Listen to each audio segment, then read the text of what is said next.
Was there ever a time when you were forced to do something but would have avoided it at any cost?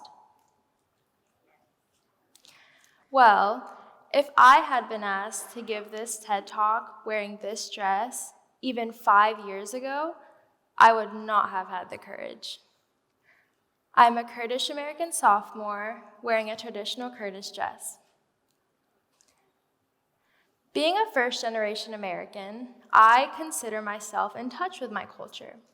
I often eat Kurdish dishes, listen to Kurdish music, and speak Kurdish with my extended family. However, for most of my life, all those things were purposely hidden. The way I presented myself through my appearance was entirely dependent on Western clothing trends. I didn't want my friends at school to know how in touch I was with my culture, so I hid it. I dressed the way they did.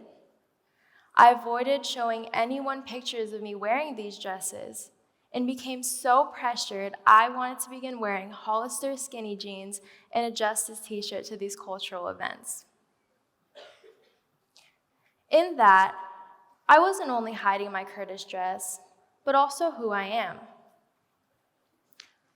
Growing up, I was always told to be proud of our culture, who we are, what we eat, what we speak, and how we should dress, but that was it.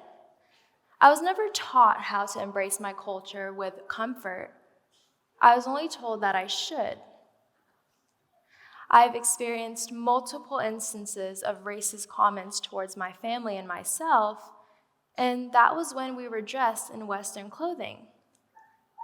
I couldn't imagine the comments I would receive if I openly wore my Kurdish dress. Personally, it isn't my culture as a whole that I'm ashamed of, but I am afraid to draw attention to myself and become vulnerable to others' negative assumptions. This fear is rooted in history, from Sikhs being called terrorists because of their turbans, to Muslim women being told to go back to their countries because of their hijabs. Cultural clothing is just one of the many ways to identify where someone comes from, and people have used this to make negative comments. For instance, first-term Tennessee State Representative Justin Pearson honored his ancestors by wearing a dashiki, a traditional West African garment, on the floor of the House chamber during his swearing-in ceremony. Pearson then received backlash from people on Twitter and even other state representatives. For Pearson, wearing his dashiki exemplified his culture and who he is. Thinking about Justin Pearson's experience, I want to share a story. I was wearing this dress and we were going to a wedding. Now, this was one of the first times I felt pretty, so like most teenage girls, I took a picture and posted it on Snapchat. And then it hit me. I just posted a picture of my cultural dress on social media. I decided to test the waters and leave the post up, but instantly made the assumption that I would regret it. To my surprise, I received a bunch of positive replies to my dress. I realized that people may not care as much as I thought they did. This fear that was eating me out alive instantly watered down. I thought about it, and even if I got no replies, or I got hateful ones, I built up the courage to post the picture in the first place, which made the biggest difference in the world. Has that ever happened to you? When you expect a negative reaction, but in reality, it's positive?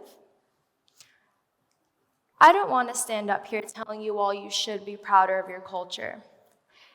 If that didn't work for me, I doubt it will for you.